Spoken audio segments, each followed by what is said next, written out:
திரட்டி முடிஞ்சிச்சு, அதோட ஓவர். அப்ப தெரு தெருவா ஒவ்வொரு ரோடா போகும்பொழுது மக்களுடைய எழுச்சி அப்ப பாப்பீங்க, மக்களுடைய கோவத்தை நீங்க பாப்பீங்க. அப்ப இன்னைக்கு நம்ம முதலமைச்சர் என்ன பண்ணிட்டு இருக்காரு, நீங்க ஒன்னே ஒண்ணு புரிஞ்சுக்கணும். அண்ணன் ஓப்பனா சொன்னார், என்னுடைய தனிப்பட்ட பிரச்சனை விமர்சனம் நான் பாத்துக்கிறேன். அதுக்கு மேல என்ன பிரச்சனைன்னு சொல்றாரு. 2 வயசு குழந்தை ரேப் பண்றாங்க, 14 வயசு 16 வயசு குழந்தை காலை கடந்து கடக்க முடியல. இதை நோக்கி நம்மளுடைய பிரச்சாரத்தையும் பிரச்சனையும் சொல்லுவோம். அப்ப இன்னைக்கு தமிழ்நாட்டில் எத்தனையோ தலைவர் இருக்காங்க, ஏன் அவர் மீது விமர்சனம்? நான் ஓப்பனா உங்ககிட்ட பதிவு பண்றேன், மக்கள்கிட்ட பதிவு பண்றேன், முக்கியமா சோசியல் மீடியா வாரியர்ஸ் கிட்ட பதிவு பண்றேன். தமிழ்நாட்டில் எம்ஜிஆருக்கு அப்புறம் ஒரு பிரபலமான ஒரு தலைவரா ரஜினிகாந்த் அவர்கள் வரணும்னு நினைச்சார். அரசியலுக்கு வந்து சிஸ்டத்தை மாத்தணும் எல்லாம் பண்ணணும்னு நினைச்சார். ஆனால் இதே திமுக குடும்பம் பல மிரட்டல்களை கொடுத்து அவரை அரசியல் கட்சி வர விடாம பாத்துக்கிட்டாங்க. இன்னைக்கு என்ன ஆனார், அவரு கடைசியில் ரெட் ஜெயின் பிக்சர்லயே நடிக்க போயிட்டார். அவர் மேல விமர்சனம் கிடையாது, அந்த வலிமை, மன வலிமை நம்ம தலைவர்கிட்ட இருக்கு. நான் பதிவு பண்றேன், நீ என்ன வேணா பண்ணுங்க, என் மக்களை கொன்ன, வீட்டை விட்டு வெளியே வந்துட்டேன், என்ன தனிப்பட்ட முறையில் விமர்சனம் பண்ற, அதுக்கெல்லாம் நான் பதில் கொடுக்கல. நீ பதில் கொடுத்துட்டு என்ன திட்டிட்டே இருக்கும் பொழுது மகளிர் தினத்தன்னைக்கு 12 ப்ராமிஸ் கொடுத்து என்னுடைய பெண்களுக்கு என்ன பண்ணணும்னு சொன்னவர் எங்க தலைவர். வீட்டில் உட்காரல பயந்துட்டு. அப்ப எதை நோக்கி நம்ம தலைவர் போறார்? தமிழ்நாட்டில் ஒரு மாற்றம் உருவாகணும். மாற்றம் உருவாகணும் சொன்ன தலைவர்லாம் என்ன ஆனாங்க? நான் ஒவ்வொன்றா சொல்றேன். மதிமுக தலைவர் வைகோ அவர்கள் கட்சி ஆரம்பிக்கும் போது திமுகவுடைய பல பிரச்சனைகள் சொல்லி ஏற்றினார். இன்னைக்கு 4 சீட்டு, அதுலயும் 3 சீட்டு உதயசூரியனா, 1 சீட்டு அவங்களோட சொந்த சிம்பிளா. இது என்ன கூட்டணி நமக்கு ஒன்னும் புரியவே இல்லை.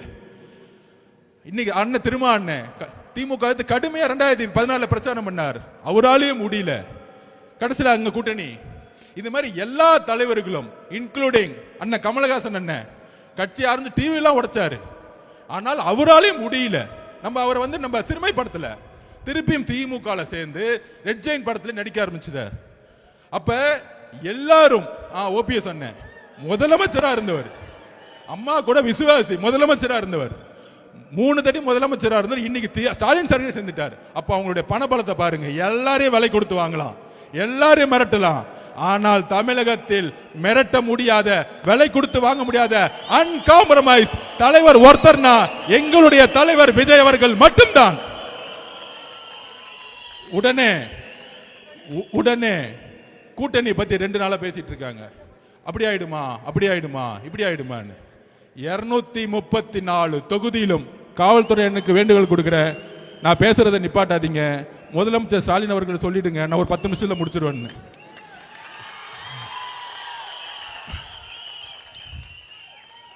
கவலைப்படாதீங்க, பார்த்துக்கோ. இன்னும் 60 நாள் காவல்துறை நம்ம பக்கம் வந்துடும்.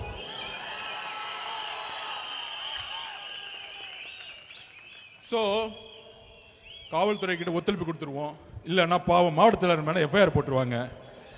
கவலைப்படாதீங்க, 60 நாள் எஃப்ஐஆர் திருப்பி டெலீட் பண்ணிடலாம் நம்ம கவர்மெண்ட் வந்த உடனே. அதை பத்தி கவலைப்படாதீங்க. 22 கட்சி கூட்டணி, கொள்கை கூட்டணி சொன்னவங்க இன்னைக்கு 2 வயசு குழந்தை, 14 வயசு குழந்தை, 16 வயசு குழந்தையோட ரேப்பை பத்தி பேசுறதுக்கு வாய் வர மாட்டேங்குது. ஏன்னா ஸ்டாலின் சார் கோச்சுக்குவார். இன்னைக்கு அங்க திருப்பியும் சொல்றோம், மக்களிடம் உண்மையை பேசக்கூடிய ஒரே தலைவர் நம்மளுடைய தலைவர் மட்டும்தான்.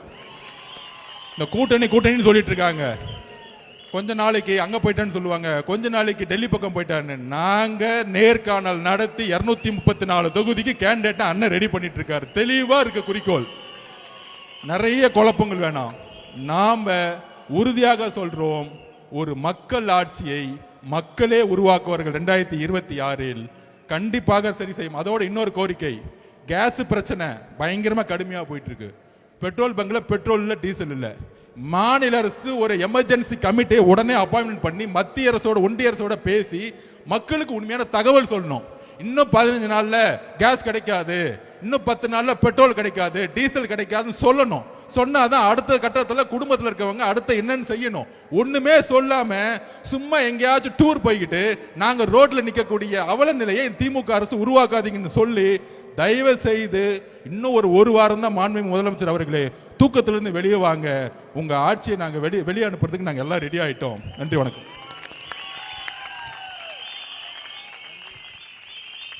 நன்றி.